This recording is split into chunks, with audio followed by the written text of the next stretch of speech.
This next house packs a whole lot of landscaping in a tiny urban yard. Let's take a look. Proximity-wise, it's close to anything that I want to be close to. I have to say that. Being an arts-oriented kind of person, I really appreciate that. You have things that you compete with, the airplanes, you know. There's a lot of street noise, especially where we are because we're on a corner. And the more windows you have, you know, there's that. But this, it's like with anything, you learn to appreciate what you have, you learn to block things out that you're not terribly keen on, and it's a good mix. But this is perfect. This is what we wanted. We have more house than yard, you know, and that was important too.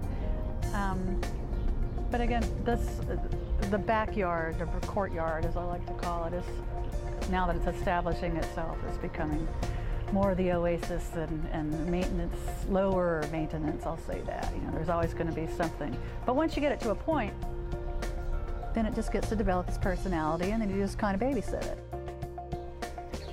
Pretty much now that things are established or are establishing, most things you're looking at are perennials, and so that makes it easy. To me, you know, you have to know what you're looking at. Some things kind of mimic what you don't want, the weeds and everything, but that, and I guess as small as it is, it's still kind of versatile, especially over in this area that does get more consistent sun. For example, we have more veggies than we've ever had this year, and they're all in a different place than we've had them before, down in the ground. So we're just waiting to see how that works out, and looking forward to that, but you never quite know. And we'll cook out, and we just visit out here. A lot of it's a retreat. We just come out of the house, weather pending, and if the bugs aren't too bad. That's primarily what we use it for, just hanging out.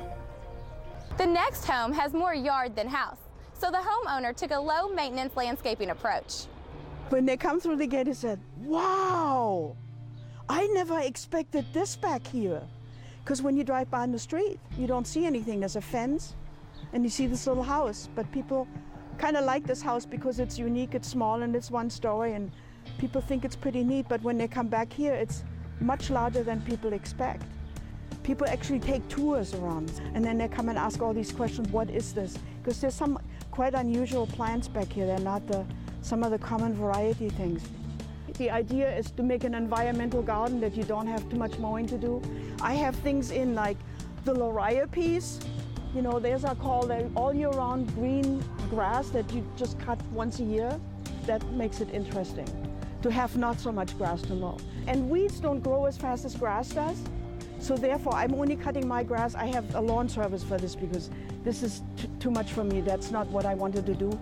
They only come every 2 weeks because weeds don't grow as far. Because weeds grow more horizontal versus vertical. And that's another environmental sound thing to do, really. One of the keys to when you start putting plants in, they have to be watered in very well. Anybody will tell you this, but every year I have to water less. You know, and I just add accents every year. The water feature, there's a fish pond that it contains some very large koi. That's about by my calculation, that's about a 2,000-gallon fish tank, and it has koi in it.